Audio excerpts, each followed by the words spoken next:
Welcome back, Baku crew. It's that time again to throw the bread and butter it up with Butterclaw, because in today's video, I'm going to be going over a new Bakugan Pro TCG deck.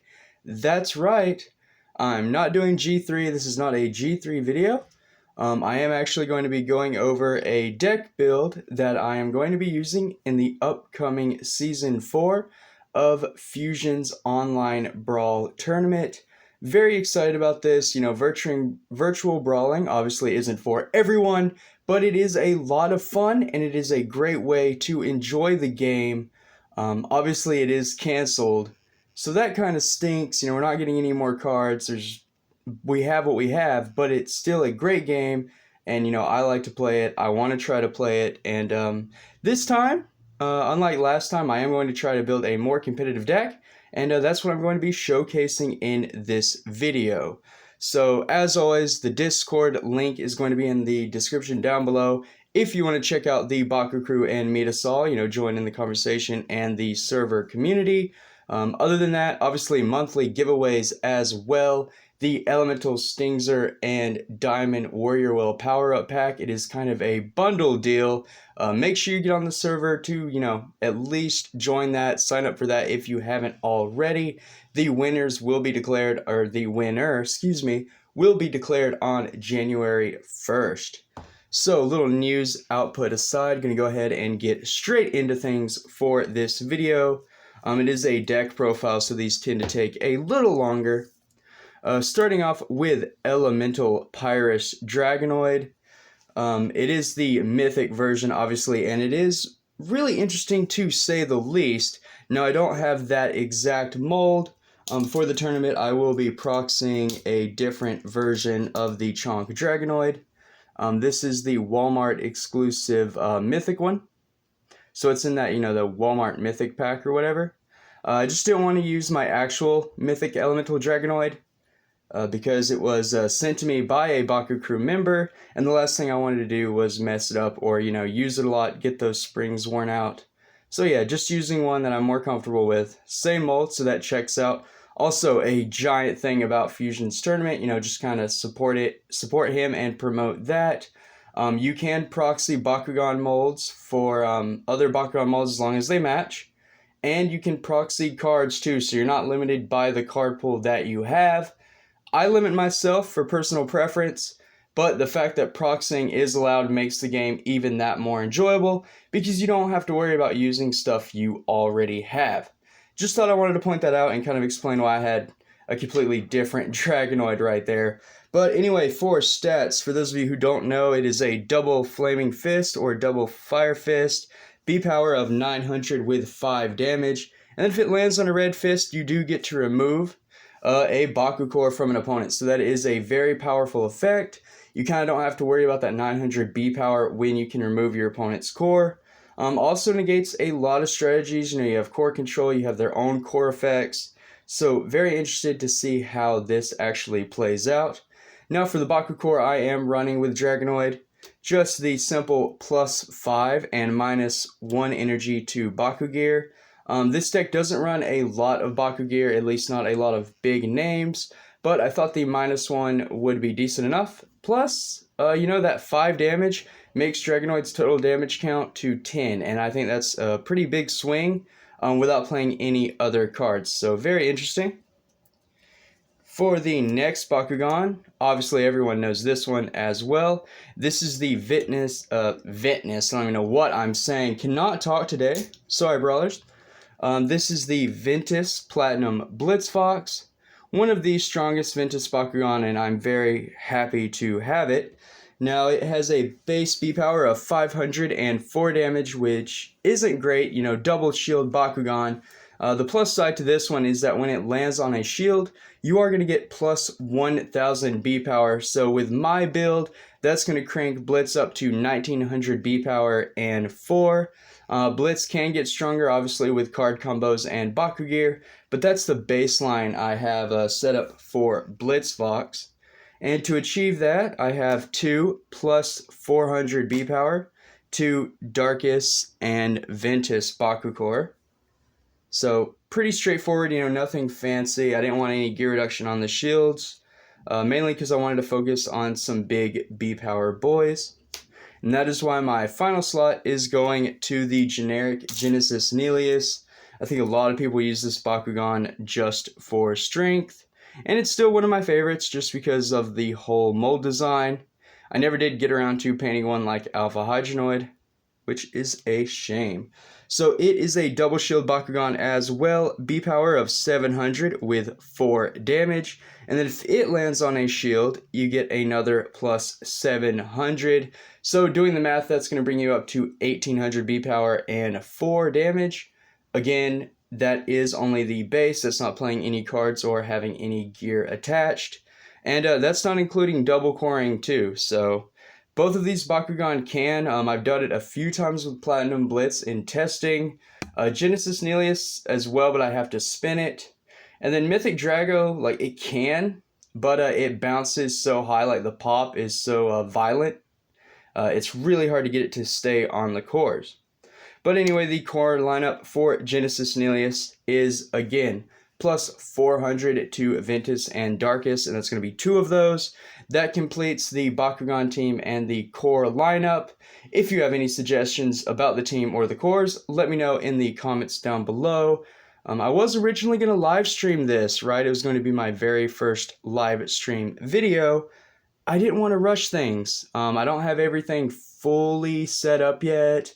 I wasn't sure about a schedule, so I'm asking the Baku crew on the Discord server kind of now what a good schedule would be. So eventually I will get into live streaming 100%. But yeah, for now, just let me know in the comments down below any suggestions or edits you would make. I would be extremely helpful because I'm not the best Bakugan deck builder. And yeah, I'll take any tips or pointers I can get. Obviously, I realize if this is for a tournament, I'm kind of already putting myself at a disadvantage. Letting everyone know what I play, but, it's just me. I like to make content at the same time, so whatever you got to do, right? But I honestly don't mind. I'd rather get the tips, the ideas, and the help, rather than just go into it blindly with a deck that is just not good at all. And speaking of the deck, here it is. I'm going to get into the main deck. Don't worry. No more rambling. Starting off with 3 copies of Body Crusher. I've got to play this card, right? It is my favorite. So minus 4 damage, and then you do get to scan. In this deck, I don't think the scanning matters at all. I didn't say anything up to really work with scan. If something does come out of it, it is purely coincidental. Honestly, this is just a 1-drop or a 1 energy card for minus 4 damage. And I thought meta-wise that was pretty good. That takes a big portion of damage off, and it can be played as early as turn 1 in case I miss, right? We all know I throw the bread and miss my rolls all the time, so this is a definite card for me to have. After that, I'm just going to get into the more defensive cards of the deck, followed by the offensive. So I am running 2 Eviscerator Strikes. Another 1-drop for minus 300, but if you play it on a fusion, it actually gives minus 600 instead. So a little bit of fusion hate, but again, just some defensive measures, get rid of your opponent's B-Power. Same with my Eldritch Darkest Doom. Now this card, a little bit bigger, so for 2 energy, you get to minus 700 B-Power. I am running this at 3 because this is going to be my most common turn 2 play. Defensively, outside of core control or core removal, that's the card you want to play if you're not adding to your attacks. Obviously, it's situational, but this was going to, looking at my deck, this was a turn 2 option, in my opinion, defensively. If that makes any sense. Now then, following that, I do have your basic core control lineup. So I have 2 Hot Potato and 2 Burning Bash, both of which cost only 2 energy. Hot Potato, you remove an enemy Bakugan's Baku Core, negate its effects, and then you return that Baku Core to the field face down. Very nice. It gets rid of an opponent's core, which can really stop their combos and their effects. And in this case, if they have core reduction, that goes away. If they have like Shadow Strike, because I know some cores do that, that goes away. So on, so forth. Burning Bash does the same thing, except it has Stoke. So when you play it, you can pay an extra 2 energy to gain the effect a second time. And then on top of that, you get plus 4 damage as well. So not only do you remove a Baku-Gear like Hot Potato, but you get an extra plus 4 damage to boot. That's very nice. And then, you know, to be able to stoke it, so to be able to have 8 damage and then remove 2 Baku-Gear. Very insane. This is like an early game card that can turn into a late game card. And a lot of utility, a lot of power in that, at least in my opinion.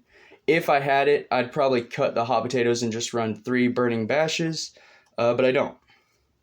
So for some generic flips, you know, we have Constrictor, Sonic Shield, and Rock Riser. They're your basic kind of core or Baku-Gear blocks, so 1 energy each. The Ventus stops shields and magic shields. You have Green Fist, Fire Fist, and then Green Fist and Helix. Just, you know, because I don't really know all of my opponents. I don't know what they're going to be playing, what their strategies are. So I definitely want to be prepared. Now, in regards to my Baku-Gear, obviously I have a lot of shields. So I am running 2 copies of Ash Cloud. It's actually a 0 cost flip, but it does stop a Bakugan holding a shield. So that's kind of defensively if my opponents hit my own shields. My 2 Fire Fists are going to be towards me on my field because I need Drago to hit those either first turn or second turn. So that's assuming my opponents are going to be hitting my shields or their own shields. Still, I thought that was a pretty safe option. After that, I do have some more flips. So 2 copies of Dark Ventus Disarm. This is a very powerful flip in my opinion. For 2 energy, you get to destroy a hero or Baku-Gear card that cost 4 energy or less. Now I know Baku-Gear that they're cheated out a lot, so they're usually a little higher costed than that. But this gets rid of your Dans, right? Your pesky Battle Planet Dan Kuzos. So I definitely like that just for that, as well as a few of the Fusion Brawler heroes. You know, that's going to snipe these as well. Get rid of those pesky heroes, maybe some pesky Baku-Gear. I don't know. The last flip of the deck, I did have to include at least 1 copy of Black Hole. So for 3 energy, what you're going to do is you end the turn. Nothing else can happen. Cards can't be played. Energy doesn't recharge. And remaining damage vanishes.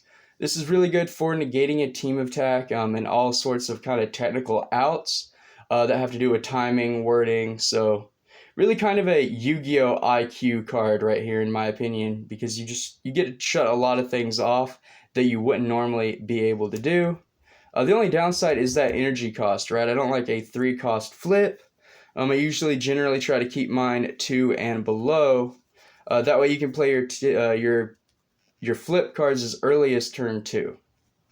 Now, moving on to cards that are more so utility. They're either utility or honestly they're just kind of boosting myself.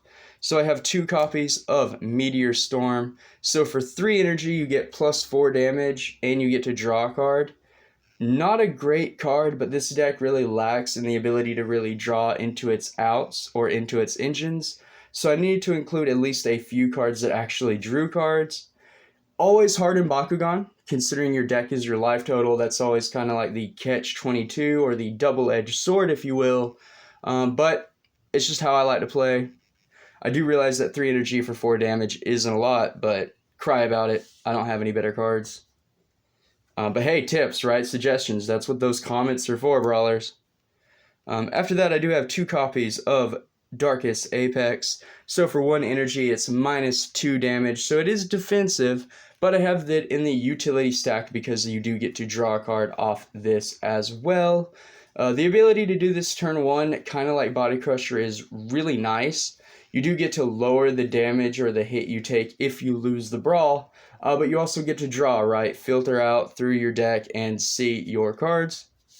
You got to see the win con, right? And then a big card, at least for this deck, is 3 copies of Quick Fire. So for 0 energy, you can make a Pyrus Bakugan attack for 1, and then you may reroll your Bakugan. very nice. One ruling question I did have, and hopefully it will be answered below, does that Pyrus Bakugan you make attack have to be opened? So, like, can I make my closed Pyrus Drago attack, or does it already have to be open and standing before I can really have that work? And then is it just a reroll? That was really the only thing I didn't know about Quickfire. Otherwise, I saw it as very powerful. A zero-cost reroll in itself is worth running. Now then, just some more card draw. So Baku Spring, 2 copies of this bad boy. It does give your Bakugan Shadow Strike for 1 energy, and then you get to draw a card. So Shadow Strike prevents your Bakugan from losing damage and B power. It can't be reduced, and that's really powerful. That means your damage is always going to go through if you win the brawl, and then your B power can't be reduced during the actual brawl. I thought really good, and again, 1 energy, so those early turn options and early turn plays are what are important. Now, with more utility, I do run 2 Songs of Fire. Almost every card in this deck is 3 energy and below. So for 3 energy, you get 5 energy. I'm thinking I can double up on my turn 2 and 3 plays, just to kind of maybe make some combos myself, stack some cards and effects. That was kind of only the idea. I do have 1 5-drop, which I'll get into later. So this turns it into a turn 3 rather than a turn 5. So worth it, in my opinion. But that's why I only run 2 and not 3 options. After that, my first Baku-Gear of the deck is Burn Cutter. It's really in here just because of the armor rating. You know, it soaks up an extra damage when flipped. And then it gives the Bakugan 5 damage. Like 100 B power, that's nothing, that's insignificant. But the 5 damage really goes nice.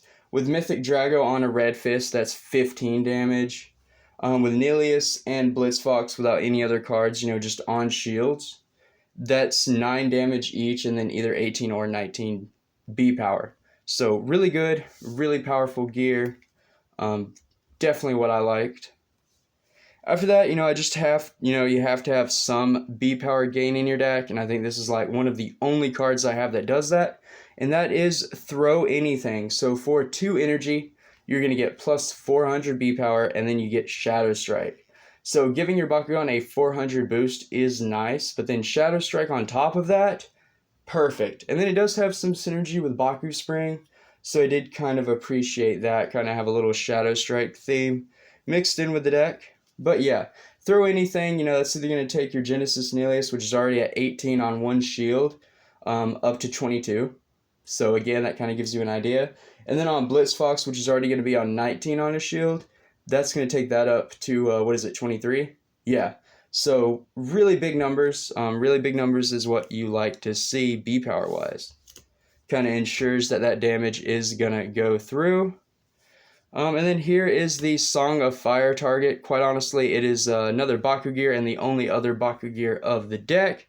And that is the Root of Darkest. So for 5 energy, you get a Baku-Gear that gives your Bakugan 500 B power and 5 damage. Pretty solid. You know, if a scan or scrounge effect allows you to reveal this or look at it on top of the deck, you can reveal it to give a Bakugan plus 300 and plus 3 damage. So Body Crusher could potentially activate this, but I'm not really worried about the effect, right? It is nice, it's awesome, but scrounge and scan, like I want to build one of those decks and I plan on it, but they're kind of slow in functionality, and they're not great. Like, they don't have a lot of great card options that I have anyway. So 5 for 5 and 5 just kind of was like a vanilla to me. And the fact that I could get it out on turn 3, I just thought was worth considering. But again, I will say this is the 3rd time I've said it in this video. Any suggestions, tips, or pointers, please let me know in the comments down below, because I'm not the greatest deck builder. Seriously am not. But then the final card is 2 copies of Ray of Pyrus. It is a Stoke card, so you know you're going to gain the effect a second time if you pay an extra 2 energy. That is always nice. But baseline, it is a plus 3 damage for 1 energy. So early game, I figured that stacks the damage up nicely. Dragonoid on a red fist, that's 13. So I will take that amount of damage. With Nilius and Platinum Blitz, that puts them at 7 damage, and then their respective B powers, not too bad, right? And then if you think late game, when you have that extra 2 energy and you can pay the 3, you're paying 3 energy for 6 damage. So that is a little better, at least in my opinion, and worth running. I wasn't really sure how to set up the deck. But that does it for the main deck. Of course, for those of you who don't know, FuZzion's tournament does not allow nanogons. So I don't have any of those picked out for the deck, but here is the lineup one more time, kind of just getting everything on camera as I close out the video. Yeah, I had fun making the deck. It was a lot of fun for me. FuZzion's actually personally helped with the team lineup, so that was really awesome. Getting kind of an inside pointer and help from another BakuTuber. Gotta appreciate that. I appreciate the support. It is huge. Speaking of support, though, just want to do a little ending video shout out to the Baku crew, all the Discord server members, and really everyone who tunes into my content weekly.